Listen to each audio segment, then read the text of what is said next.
Hello বন্ধুরা, আজকে আমরা চলে আসছি দিঘলিয়া উপজেলার চরেরহাটের পার্শ্ববর্তী এলাকা কাটাবন।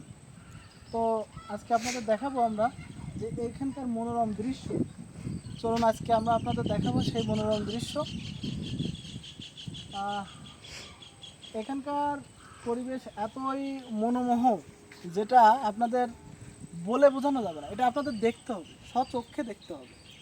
এখানকার প্রকৃতি এত এত মায়াময় যেটা মুখের ভাষায় প্রকাশ করা যায় না।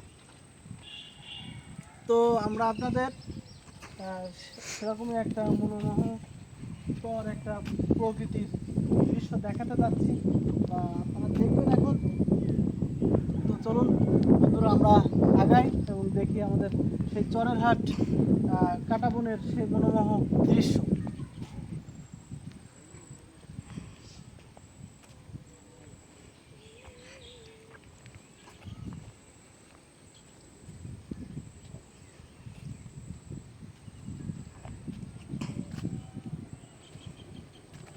বন্ধুরা দেখেন, এখানে কত সুন্দর গাছপালা রোপণ আছে, যেন কেউ হাত দিয়ে নিজেই রোপণ করেছে, কিন্তু না, এটা প্রকৃতি থেকেই তৈরি হয়েছে। এই কাঁটাবনের এই দৃশ্য, গাছগুলো কত সুন্দরভাবে রোপিত আছে।